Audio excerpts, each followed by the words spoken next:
আমি কবরস্থান, এই শ্মশান ভবিষ্যতে যদি আমার ক্ষমতা আসে আমি আবার এটাকে ফ্রি করে দেব।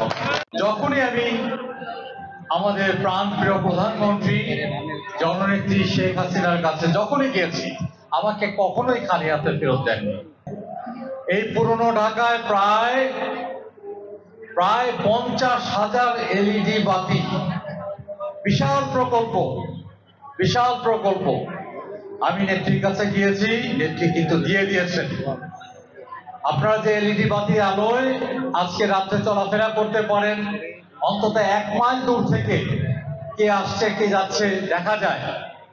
চিন্তায় রাহাজানি কমে গেছে। এটা আমাদের নেত্রীর অবদান। তিনি আমাকে এই প্রকল্প দিয়েছিলেন বলেই আমি করতে পেরেছিলাম। কখনো আমি করেছি, কখনো আমার প্রয়াত পিতা মোহাম্মদ হানিফ করেছে, এবং আমাদের দুজনকেই যে সাহায্য এবং সহযোগিতা করেছেন তিনি হচ্ছেন আর কেউ নন, জাতি জনকের কন্যা আমাদের প্রাণপ্রিয় প্রধানমন্ত্রী শেখ হাসিনা। আমি যখন ক্ষমতায় ছিলাম, মেয়র ছিলাম, আপনারা নির্বাচিত করে আমাকে মেয়র করেছিলেন, আমি কবরস্থান ফি সেটা সম্পূর্ণভাবে মওকুফ করে দিয়েছিলাম।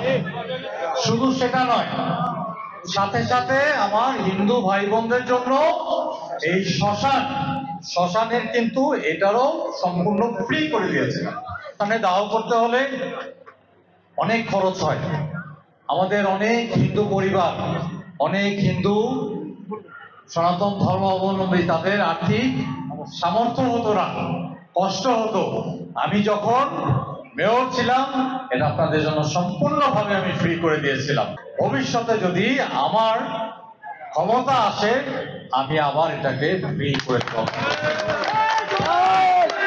আমাদের নেত্রী যেভাবে গড়ে তুলছেন, আমরা একটা সুখী সমৃদ্ধশালী, আমরা একটা সোনার বাংলা গড়ে তুলতে চাই, ধর্ম বর্ণ নির্বিশেষে। আমাদের হিন্দু, মুসলমান, বৌদ্ধ, খ্রিস্টান সবাই আমরা একটা সুন্দর বাংলাদেশে, শান্তিপূর্ণ বাংলাদেশে আমরা বাস করতে পারবো, এবং সেই লক্ষ্যে আমাদের নেত্রী কাজ করে যাচ্ছেন।